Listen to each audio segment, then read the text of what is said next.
제목을 같이 한번 보시겠습니다. 시작.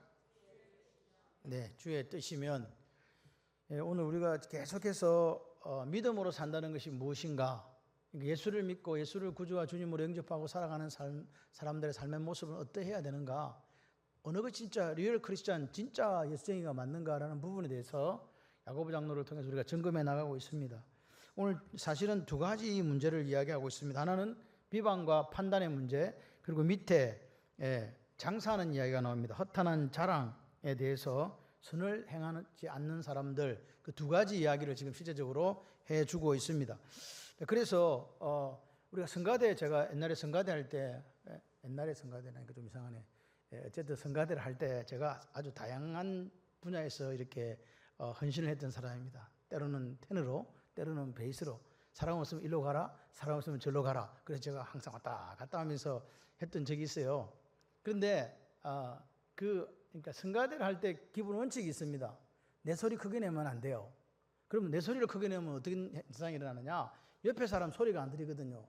근데 나중에 성가대 하고 나면 내 소리만 남아 있는 거야. 그럼 이거는 성가대가 아닌 거죠. 이해되세요? 그러니까 이게 합창이라든지 합주는요, 반드시 누구 소리를 들어야 돼요? 옆 사람의 소리를 들어야 돼요. 그래야 내가 소리가 큰지 작은지를 알 수 있고 그걸 맞출 수가 있거든요. 그게 뭐예요? 그게 일치예요. 그걸 하모니라 그러죠. 하모니가 됐을 때에 실제적으로 그 소리가 아름다운 거예요. 그죠? 그렇습니다. 그러니까 지금 중요한 거는 나 혼자 노래 잘 부른다고 이 합창은 되는 게 아니라, 솔로는 그냥 자기 혼자 노래 잘 부르면 되는데 합창할 때는 그렇다 그 말입니다. 합창을 할 때는 반드시 옆 사람보다 내가 높은가 낮은가, 또 내가 지금 소리를 내는데 내 음색이 저 사람하고 이렇게 화음이 되고 있는가, 뭐 기타 등등 이런 거 신경 안 쓰면 안 되잖아요. 교회에 왔는데 내하고 얼굴이 똑같이 생긴 사람 봤어요? 그 이야기 하려고 하는 거예요. 교회는요, 성격 달라. 성질 더러운 사람, 좀 좋은 사람 중간 빼기, 성질 급한 사람, 너래 터진 사람 중간 빼기, 많이 배운 사람, 적게 배운 사람, 돈이 조금 있는 사람, 조금 없는 사람, 나처럼 잘생긴 사람, 또 못생긴 사람, 또 중간치. 그런 사람, 다양한 사람들이 모여서 그 교회에 몸된 하나님의 교회를 이루어 가거든요. 그렇게 되려면 어떻게 된다고요?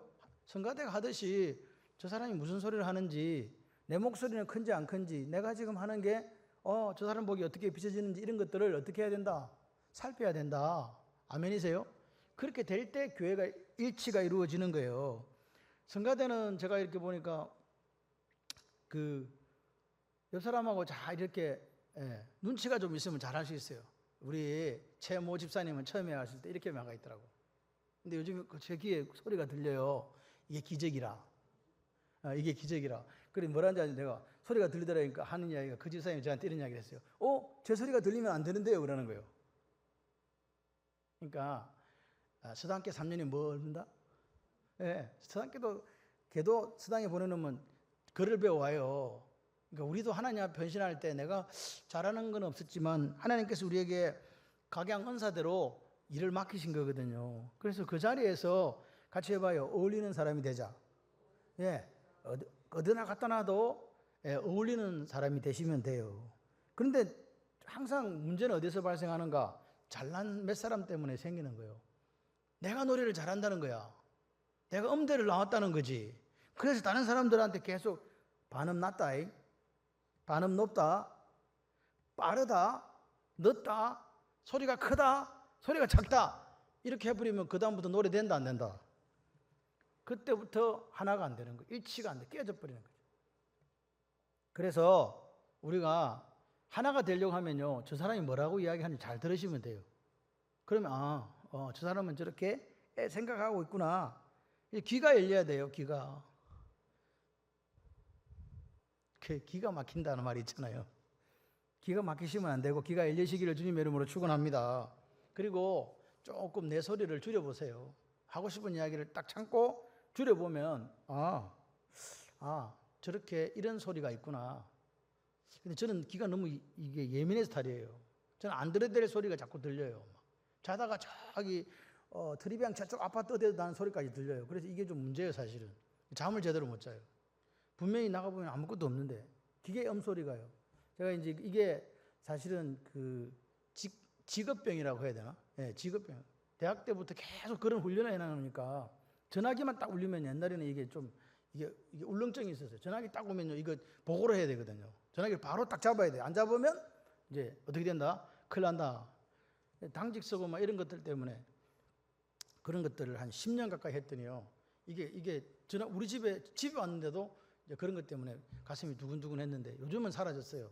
전화는 제가 아예 안 받았기 때문에 전화 오면 아예 안 받으니까 그건 사라졌는데 그런 것들이 있더라고요.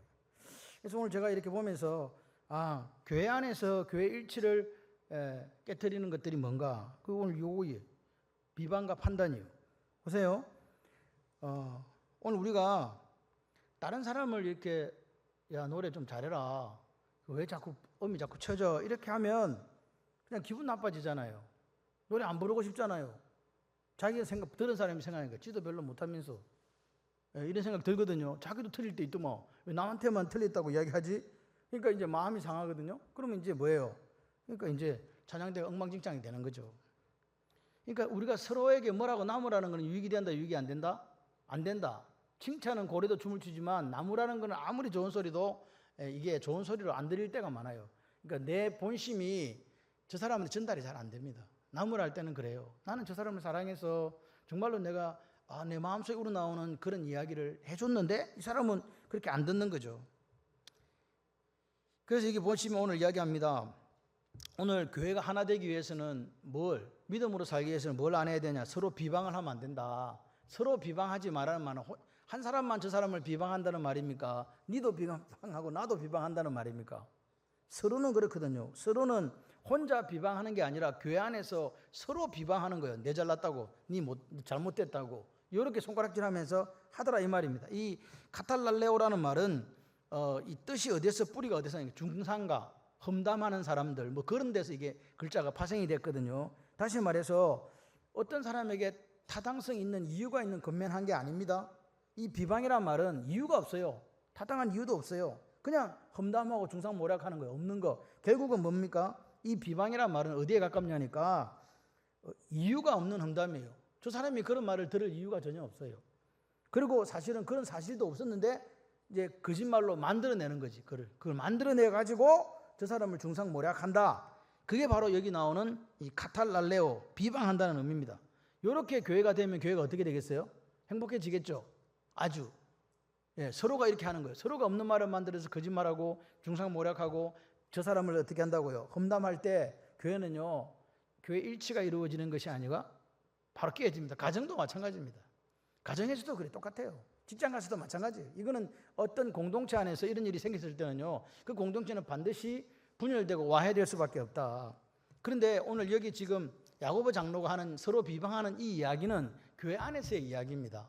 기억하셔야 돼요. 교회 안에서 비방이 일어났다. 그런데 비방은 도대체 누가 하는가? 오늘 교회 처음 나온 사람이 하는가? 누가 할까요? 교회에서 비방은요, 교회 지도자들이 해요. 그럴 가능성이 제일 크단 말입니다. 그러니까 지도자들이 하나님 앞에서 우리가 마음을 다하고 목숨을 뜻을 다 사랑하면서 하나 일치가 안 되면 서로가 이렇게 편이 나뉘게 돼요. 그리고 서로가 서로를 비방하게 돼요. 그리고 중상모략한다 이 말입니다. 그렇게 되면은 이 그리스도의 몸인 교회가 어떻게 되겠는가? 그 이야기를 야고보 장로가 하는 거죠. 흩어져 있는 12지파들의 교회들에 이런 일이 생겼다는 거죠. 교회 지도자들이 목사와 장로가 그렇게 편이 나뉘고 그렇게 서로를 중상모략하고 그리고 비방하고 그렇게 싸웠다는 거예요. 이게 오늘 그 시대의 모습이지만 하나님께서는 이 2000년 전의 이야기를 2000년이 지난 지금에도 읽게 하시잖아요. 그럼 이것 무슨 말이냐? 지금 이 시대에도 이런 일이 일어날 수 있다는 거예요. 이걸 기억해야 돼요. 그리고 이런 걸 보고서도 교회가 고치는 게 아니라 못 고치니까 자꾸 똑같은 말을 한단 말입니다. 우리 교회는 행복한 교회가 되기를 원해요. 앞으로도 쭉 그렇게 되기를 소원합니다. 신앙생활하는 게 즐겁다. 이런 이야기가 우리 입에서 나와야 된다. 두 번째 판단이라는 말은 크리노라는 말인데요. 이게 보니까 영어로 judges라고 되어 있더라고요. judge is his brother 되어 있던데 보니까 이거는 원래는 부드럽게 구별한다는 뜻이지만 재판한다, 비난한다, 언도한다는 의미가 있어요. 그러니까 다른 사람을 뭐 한다고 내가 여기 비방하고 다른 거 비방은 그냥 험담하는 거였는데 요 크리노라는 판단이라는 말은요. 내가 저 사람을 뭐 하는 거라고요? 재판하는 거예요. 내가 재판관이 되어서 이 집사 이리 와봐봐. 이래가지고 뭐라고요? 스스로 재판관이 돼서 판결을 내리는 거예요. 너 잘못됐어. 이해되세요? 이 말입니다. 그러니까 보십시오. 지금 누가 도대체 당신에게 재판관의 역할을 맡겠냐 말입니다. 그런데 본인 스스로가 재판관이 돼가지고 이게 답이라고 이야기하는 거죠. 여러분 어느 공동체 안에 가보면은 반드시 어떤 사람이 있냐니까 모든 일에 자기가 답인 사람이 있어요. 내가 답이야. 내가 말하면 정답이야. 그 사람은 성향이 그래가지고 무슨 말을 해도 자기가 말한 게 먹혀들어야 이제 일이 끝나. 그런 분들이 있습니다. 절대로 양보하지 않습니다. 성향이 그렇기 때문에 내 의견이 최종적으로 채택이 돼야 돼요. 안 되면요 이제 교회가 힘들어져. 이런 경우가 있다 이 말입니다. 그런데 기억하셔야 돼요. 항상 자기 주장만 고집하는 사람의 주변에는 뭐가 없다? 여러분 물고기가 그 많은 데는요 맑은 물에는 물고기가 못 살아요. 약간 깨끗한데 약간 물고기도 자기 숨겨야 되잖아. 자기를 한 번도 연못에 안 가보셨어요? 예, 자기도 숨겨야 되잖아. 그런 거예요. 왜 그러냐니까 나도 허물이 있거든. 허물이 없는 사람은 없어요. 근데 자기는 허물이 없는 것처럼 깨끗한 것처럼 다른 사람들을 정죄하고 판단해도 되겠냐 그 말입니다. 이런 사람 옆에는 친구도 없어요. 다 내 수준에서 내가 다 재판해요. 그리고 다 이 사람은 이게 잘못됐고 저 사람은 저게 잘못했고 저 사람은 저게 잘못됐다니까 누가 그 옆에 붙어 있겠냐고요. 그래서 근사님이 싹 하면요 이 홍해처럼 갈라지는 사람이 있어요. 무슨 말인지 지금 이해가 안 되시는가 봐. 교인들이 모여있는데 근사님 한 분이 싹 나타나니까 홍해처럼 쫙 사람들이 갈라지더라고요. 그래도 이해가 안 되면 큰일인데 그런 상황이 되면 안 된다고요. 가니까 아이고 어서 오시라고 뭐 뻥튀기 드시라고 이래야 되는데 다 도망가 버려요. 야고보 장로가 이렇게 얘기합니다. 우리는 율법을 지키는 사람, 준행하는 사람이지 율법을 판단하는 판단자가 아니다. 아멘이세요? 판단하는 자가 아니에요. 판단하는 분은 한 분밖에 없대요. 누구? 우리의 여기 보십시오. 입법관과 입법자와 재판관은 오직 한 분이다. 그분이 누군데요? 하나님요. 그러니까 하나님만이 그렇게 할 수 있어요.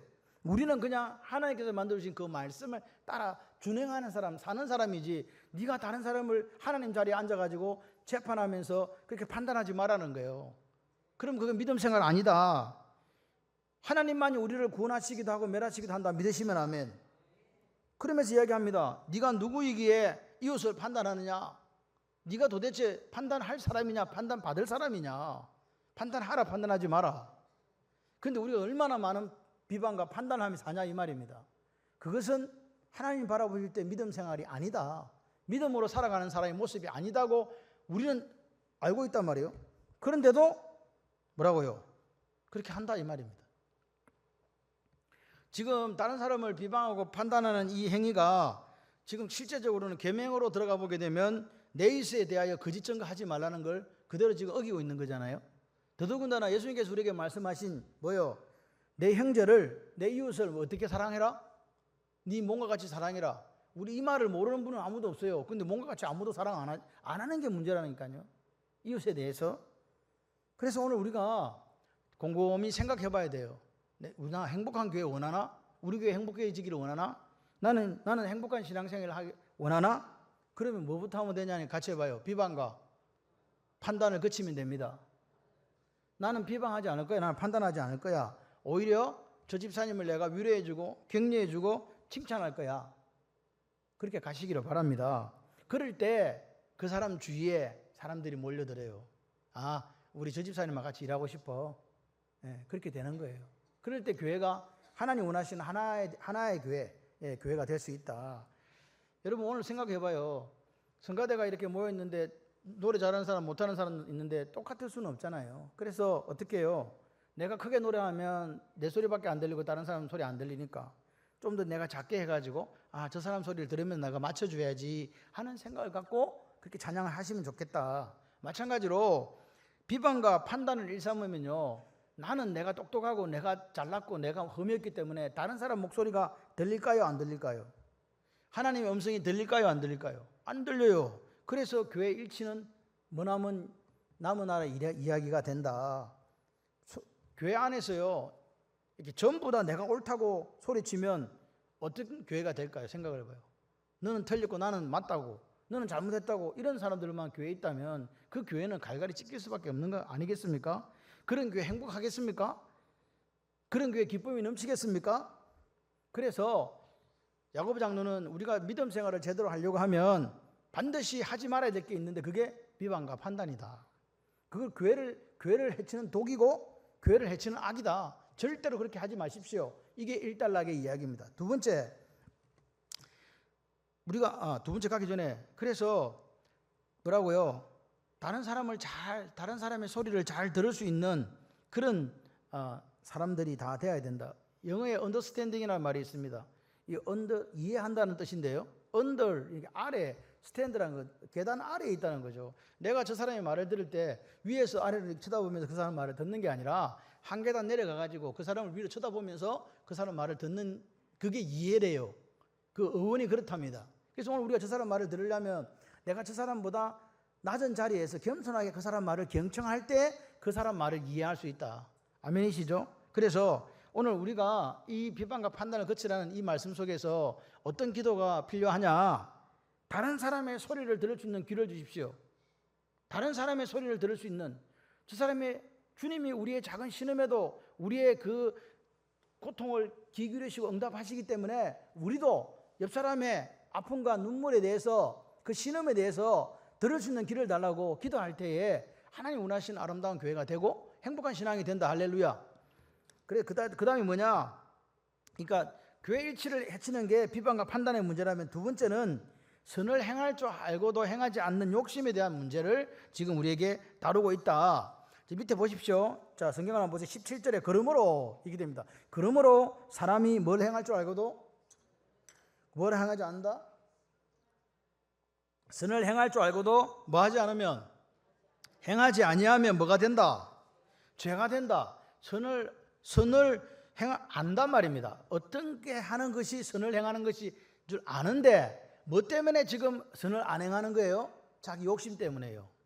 잘 보세요. 그래서 이 그러므로라는 말은 그 앞에에 대한 인과절이기 때문에 앞문장의 결론이에요. 다시 말해서 우리가 성경을 보게 되면 들으라부터 쭉 나와가지고 마지막 결론이 뭐냐니까 선을 아는데 뭐 하지 않으면, 행할 줄 알고도 행하지 않으면 죄다. 그러니까 앞에 이 사람들이 한 행동이 선을 행한 거다, 행하지 않은 거다.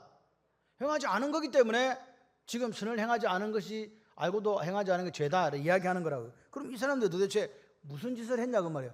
뭘 했길래 선을 행하지 않는 삶을 살았단 말입니까? 라고 물어야 돼요. 자, 그래서 보십시오. 어떤 사람이 오늘이나 내일이나 우리가 어떤 도시에 가서 거기서 1년을 머물며 장사해서 13절에 이익을 보리라 이렇게 생각한 거죠. 자, 어떤 사람입니다. 그러니까 이 어떤 사람이라는 어떤 불특정 어떤 사람이 계획을 세운 거죠. 무슨 계획 세웠어요? 어느 도시에 가 1년 동안 뭐 해가지고 장사를 해서 돈을 벌겠다. 맞습니까? 근데 이게 무슨 문제가 있냐고요. 어느 도시에 가서 1년 동안 머물며 장사에 이익을 보리라. 도대체 하나님은 이게 무슨 일이기 때문에 선을 행하지 않았다라고 이야기하냐 말이에요. 이게 뭐가 잘못돼가지고. 그러면 이렇게 생각해서, 그럼 계획 세우지 마나? 아무 생각 없이 살아야 되나? 그 말입니까? 이 말이 그 말입니까? 그런 의미는 아니겠죠. 여러분, 우리가 잘 아는 믿음의 사람 브리스와 아굴라 뭐 하는 사람이었습니까? 텐트를 만들어서 파는 사람이었습니다. 루디아 뭐 하는 사람이었습니까? 그 당시 가장 귀한 옷감인 빨간색 물들인 옷감을 파는 장사였습니다. 다 장사를 했다는 거죠. 그런데 지금은 우리가 전화하면 내일 새벽에 오는 그런 쿠머신가 있잖아. 그거 없잖아요. 그때는. 지금은 그런 거 전화하면 오지만 옛날에 전화기 없었잖아요. 그래서 장사를 하려고 하면 최소한 1년이나 2년이 걸렸다는 거예요. 생각을 해봐요. 언제 저쪽에 가서 배를 타고 가서 갖다 그거 팔아야 되니까 이거 다 사와가지고 배에 실어가지고 배 가는 시간 그 가가지고 또 그 가가지고 밑에 뭐예요? 그 얼마나 머물러 가지고 요거 100개 가지고 가니까 파는 시간 얼마나 걸릴까? 이 계산합니까? 안 합니까? 안 합니까? 안 하고 그냥 무적대에 가고 팔고 옵니까? 그렇지 않다는 거죠. 너무나 당연한 일인데 왜 하나님은 이게 선을 행한 게 아니라 악을 행했다라고 자꾸 이야기를 하냐고요. 여러분 그 무슨 뭐 이렇게 3박 4일 여행 갈 때 스케줄 짭니까? 안 짭니까? 안 짜고 가세요? 뭐 아무 생각 없이 갔다가 아무 생각 없이 오자 이런 사람은 없습니다. 하다못해 음식점이라도 찾아보고 뭐 이렇게 저 맛있는 집 있다 그거 먹자 뭐 예를 들어 잠은 저기 자자 이렇게 하지 않습니까?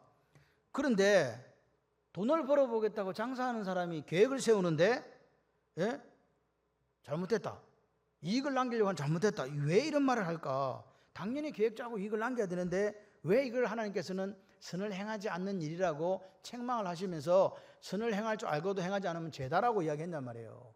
물어봐야 되잖아. 그러면서 그 책망에 대한 해석은 뭐라니까, 그 사람이 지금 하는 일이 허탄한 것을 자랑한다 그래요.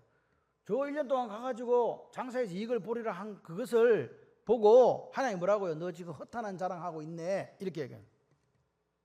허탄한 자랑이다.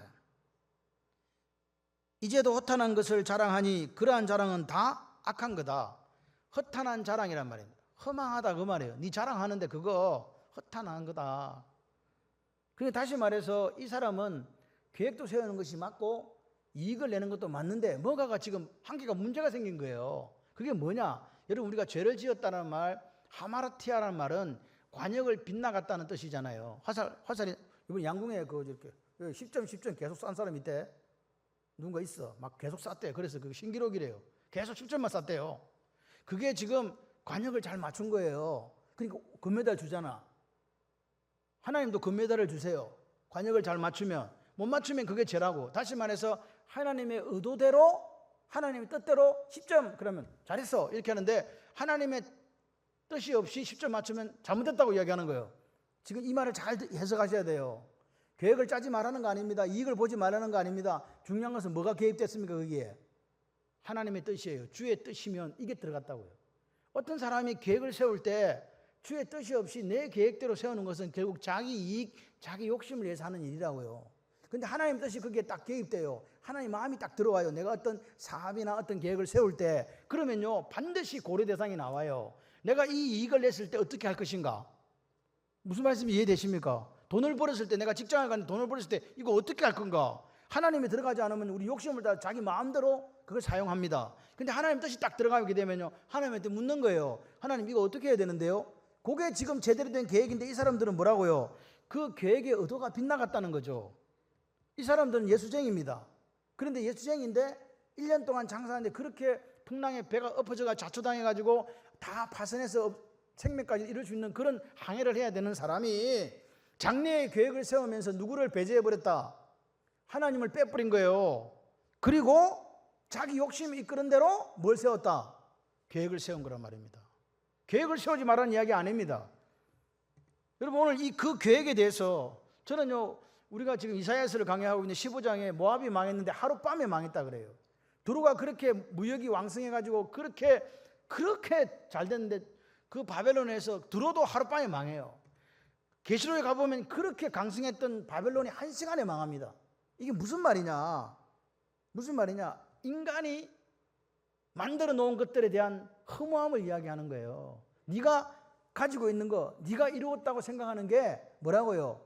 한순간이다 이 말 아닙니까? 그 하루아침에 수장되어 버렸던 두로처럼 이 땅에서 우리가 이루었다고, 인간들이 이루었다고 생각하는 것들의 종말이 뭐라고요? 한순간이라고요. 하룻밤이라고요. 한 시간이라고요. 그래서 야고보 장로가 이렇게 이야기하는 거예요. 너 계획 세웠냐? 하나님 빼고? 내가 한번 이야기해볼까? 너희는 내일 일을 알지 못한다. 너희 생명이 무엇이냐? 잠깐 보이다가 없어지는 안개니라. 그렇게 지금 이야기하는 거예요. 지금 우리가 내일 일을 알지 못하고 이 아침 안개는요, 아침 안개는 그냥 보통 안개는 좀 오래 있는데 아침에 10시나 돼서 오는 안개는요 금방 보이다 사라진대요. 뭐 때문에 사라집니까? 햇빛 때문에 싹 사라져요. 그만큼 빨리 없어집니다. 그래서 오늘도 제가 이 말씀을 이렇게 보면서 이런 생각을 해봐요. 욕심을 내려놔야 되겠다. 욕심을 내려놔야 된다. 왜? 내 인생이 아침 안개와 같다. 여러분 우리가 인생을 참 오래 살려고들 생각을 합니다. 그리고 오래 살기도 합니다. 그런데 성경은 자꾸 우리에게 이야기해요. 인생이 뭐가 같다고? 순식간에 사라지는 안개와 같다. 그런데 그런 인생이 하나님을 배제하고 거창한 계획을 세우고 하나님 뜻도 없이 허탄한 자랑을 하려고 애를 쓰고 있다 이 말입니다. 하나님 입장에서 보실 때 참 안타깝다. 여러분 오늘 우리가 예수를 믿었습니다. 예수를 구주와 주님으로 영접했습니다. 그런데 여러분의 가치관은 변하셨습니까? 여러분의 세계관이 성경적 세계관으로 변했습니까? 여러분이 예수를 믿고 나는데 여러분의 인생의 목적이 변했습니까? 라고 자신에게 한번 물어보십시오. 올바른 신앙 고백은 여기 나옵니다. 같이 해봐요. 주의 뜻이면. 그러니까 하나님의 뜻이면 우리가 살기도 하고 이것도 하고 저것도 하리라. 내가 내 인생이 비록 안개와 같지만 하나님이 허락해 주시면 내 삶의 일부가, 내 삶의 전부가 하나님의 뜻을 이루는 곳으로 쓰임받고 살아가리라. 하나님이 허락하시면, 아멘이십니까? 하나님 허락하지 아니하시면 어쩔 수 없고, 하나님이 허락하시고 하나님이 그렇게 기뻐하시면 그대로 이루어진다 그 말입니다. 내 계획에 반드시 누구의 뜻이 반영돼야 된다고요? 아멘이세요? 여러분, 저는 요즘에 이렇게 그냥 기도하면 새벽에 여러분 가정을 놓고 자녀들을 놓고 이렇게 기도하면서 그냥 그런 생각을 해요. 우리 교회 성도님들이 하나님 뜻과 이렇게 일치되는 삶을 좀 사셨으면 좋겠다. 예, 그냥 그래요. 내 계획에 하나님 뜻이 반영됐으면 좋겠다. 우리 교회에 하나님 뜻이 반영됐으면 좋겠다. 이루어졌으면 좋겠다. 그런데 오늘 이 사람들은 그렇게 살지 않았다는 거예요. 허탄한 자랑을 위해서, 그 허탄한 자랑입니다. 그냥 자랑이 아니라 허탄한, 아무짝에 쓸모없는 자랑이에요. 그 허탄한 자랑을 하려고 계획 짜고 미래를 설계했더라 그 말입니다. 하나님 빼놓고. 여러분, 제가 한번 여러분 질문 드려볼게요.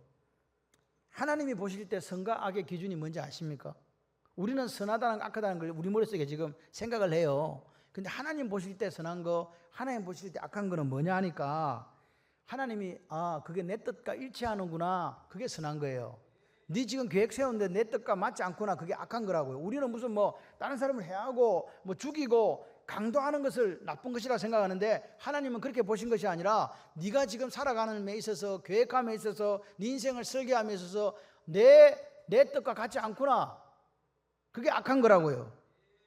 그러니까 장사의 동기가 하나님 뜻을 이루는 것이었다면 하나님께서 오케이 이렇게 하셨을 건데 그 사람의 동기는 자기 욕심을 이루는 이익이었다는 거예요. 그러니까 하나님이 악하다고 하신 거란 말입니다. 장사를 하지 말라는 이야기가 아니고, 이해되시면 아멘. 그런 의미에서 기도는 누구 뜻을 이루는 거겠어요? 여러분, 여러분의 기도가 있습니다. 새벽마다 기도하시고 밤마다 기도하시는데 그 기도가 도대체 누구의 뜻을 이루냐고요? 내 뜻만을 고집하고 있다면 하나님은 그 기도를 뭐라고 보신다고요? 악하다고 보시는 거예요. 적어도 내 삶에 하나님 뜻이 이루어지기를 소망하는 그 소망이 오늘 우리 각자에게 있어야 될 줄 믿습니다. 보십시오. 이 사람 하나님 뜻을 딱 빼버리니까 이 지금 1년 동안 가서 장사해서 이익을 보려 하는 사람들의 그 마음속에는요, 이웃이 없잖아요. 오로지 누구만 드러나요? 나요. 내가 이익을 봐서 내가 잘 먹고 잘 살리라, 이것밖에 없단 말이에요. 그런데 하나님의 뜻이 딱 들어오면 하나님의 마음이 다가와요. 하나님의 마음이.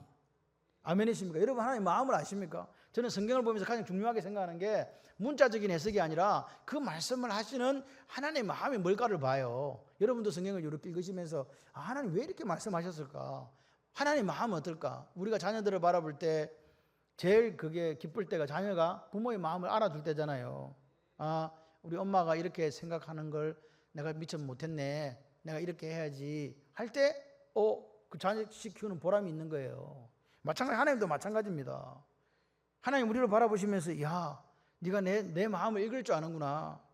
하나님의 마음에는 뭐가 있냐니까, 저는 오늘 새벽에도 말씀을 드렸지만 이 과부와 고아와 나그네, 이게 대한 이야기는 오늘 이 지금 사회보장제도가 발달한 이 시대에 나온 이야기가 아닙니다. 지금으로부터 3, 4천 년 전에 그때 이미 하나님은 우리에게 고아와 과부와 나그네를 돌보라고 말씀하신 거예요. 그 농작물을 수확할 때 다 싸그리 다 뜯어오지 말고 남겨라, 좀 흘려라. 그리고 모퉁이가 이렇게 됐잖아요, 밭이. 그 모퉁이 이 부분은 남겨두라. 왜요? 왜 하나님이 그렇게 말씀하셨겠어요? 누구를 위해서? 그 과부가요, 그 혼자 사는 그 고아가요, 그 수확할 때 따라다니면서 그 이삭 줍기를 하는 거예요. 그 이삭은요, 그 사람들은 버리는 거지만 그 사람에게는 뭐예요?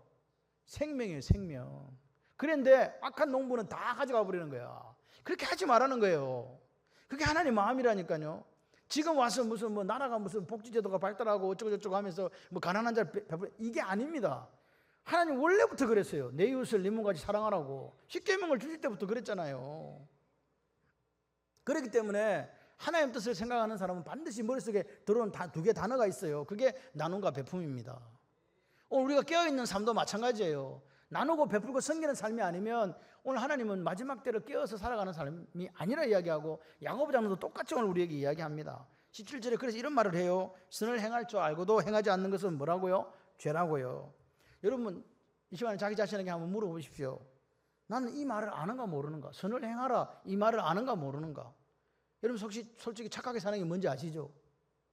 몰라요? 착하게 산다는 게 개념이 없습니까? 있습니다. 우리가 그래도 서당계 3년이면 풍을 넘는다고, 그래도 내가 교회 다닌 데가 20년이 넘었잖아요. 10수년이 넘었는데 예수쟁이라면 어떻게 살아야 된다 모른다는 사람은 다 거짓말쟁이에요. 귀에서 피가 나도록 들었단 말이에요. 하나님을 사랑하고 네 이웃을 네 몸과 같이 사랑해라. 사랑하는 방법이 뭔가? 주님께서 당신의 생명을 나눠줘서 우리를 본질상 진노의 자녀에서 우리를 하나님의 자녀로 삼아주신 줄 믿습니다. 그러니까 우리도 나눠야죠. 주님의 생명값으로 내가 살았으니 내가 어떻게 살아야 될까? 여러분 성경에서는 안식일, 그 다음에 7년 따로는 안식년, 50년 도로는 희년, 이런 것들이 다 왜 나왔습니까? 사회적 약자를 7년 되면 다시 돌려주라는 거잖아요. 땅이고 뭐시고 노예도 다 풀어주고 50년 주빌리가 되면 완전히 풀어라. 그렇지만 사람들의 마음은 악해서 그런 적이 한 번도 없다는 거예요. 이게 중요해요. 그래서 예수님이 오셔가지고 이사야서를 읽으시면서 내가 왔다는 거지. 완벽한 자유를 주기 위해서 내가 왔다고. 그분이 오늘 우리의 주님 아닙니까? 그래서 모든 기독교인들이라면 성경에 흐르고 있는 사상은요, 고아와 과부와 가난한 사람을 도와주는 거예요. 하나님은 우리 보고 가난하라고 말씀하신 적이 없어요. 돈 많이 벌으라고, 형통케 되고 창대케 되라고. 근데 그거 갖고 뭐 하라고? 네 삶에 하나님 뜻이 드러나는 삶을 살아달라. 여러분 기독교에서 선하다, 기독교의 선은 뭡니까? 네? 기독교의 선은 뭡니까? 네 오른손이 하는 것을 왼손이 모르게 하라 아닙니까? 여기에 부정하시는 분은 아무도 없잖아요. 왼손이 하는 거, 오른손이 하는 거 왼손이 모른다는 말은 네가 선을 베풀되 대가를 바라지 말라는 거 아닙니까? 그냥 그렇게 하라는 거 아닙니까? 그러니까 대가를 원하지 않는 나눔이 오른손이 한 거 왼손이 모르는 거예요. 지금 그렇게 살고 있는가 내 자신에게 한번 이 밤에 우리가 물어봐야 됩니다.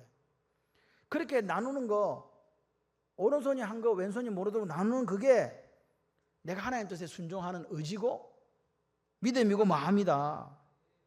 근데 우리가 이런 걸 다 알아요. 교회마다 모르는 교회가 어디 있겠어요? 비방과 판단하지 말라는 거 모르는 교회가 어디 있겠습니까? 예? 선을 행하는 삶을 살아라고, 네 삶에 하나님 뜻이 드러나도록 살아달라고, 그거 모르는 사람이 어디 있습니까? 근데 아는 건 아는 거고, 오늘 내 삶에 여러분이 계획을 짭니다. 오늘 계획 짜고, 한 달 계획 짜고, 1년 계획 짜고, 계획을 짜나갈 때에 근데 거기에 하나님의 뜻이 들어갈 자리가 없다는 거예요. 뭐 때문에? 타락한 내 속에 있는 뭐? 욕심 때문에. 하나님은 그런 그리스도인을 원하시는 게 아닙니다. 그냥 어떤 도시에 가서 1년 동안 장사하면서 이익을 남겼고 잘 먹고 잘 살리라, 이것은 넌 크리스찬, 믿지 않는 사람들이 하는 이야기예요. 그런 사람들에게 뭐라고요? 두로가 바다에 풍덩 빠져가고 사라지듯, 모압이 하룻밤에 망하듯, 바벨론이 한 시간에 망하는 그 이야기가 내한테 마음으로 와야 돼요. 나도 그럴 수 있구나. 나도 한순간에 망할 수 있구나. 한순간, 우리의 인생이 한순간이라는 사실을 잊어버리시면 안 돼요. 그렇다고 두려움에 사로잡혀 살아라는 이야기 아닙니다. 그런 마음을 가지고 살아야 우리 삶 속에 하나님 뜻이 들어올 수 있는 공간이 생겨요. 일장춘몽 아시죠? 일장춘몽 아시죠? 우리의 인생이 긴 봄날의 이야기 같다고. 개미나라 갔다 돌아온 사람의 이야기 아닙니까? 오늘 우리의 삶이 그렇다고요. 그래서 저는 이런 생각을 해요. 항상 늘 하나님이 거두어 가실 수 있다. 내 생명도 거두어 가실 수 있고 내가 가진 모든 것도 거두어 가실 수 있다. 그걸 기억하기를 저는 소원해요. 여러분에게 무슨 급박하거나 또는 무슨 두려움을 주려고 하고 드리는 말씀이 아니에요. 우리는 그렇게 살아야 된다는 거죠. 믿음으로 산다는 것이 오늘 두 가지를 이야기했습니다. 믿음으로 산다는 게 뭐라고요? 비방과 판단을 그치는 것. 그런데 이게 내하고 너무 친해.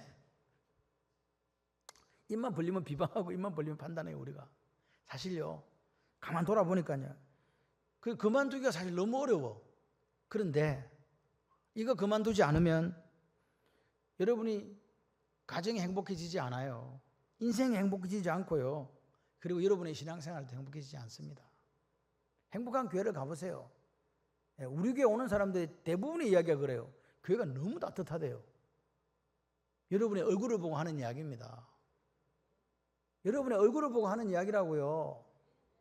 그러니까 여러분이 좀 마음에 자긍심을 가지시고 행복하게 사세요. 지금보다 더 조금만 더 그러시면 돼요. 저는요 반드시 하나님께서 우리 교회를 부흥시켜 주시리라 믿는 목사예요.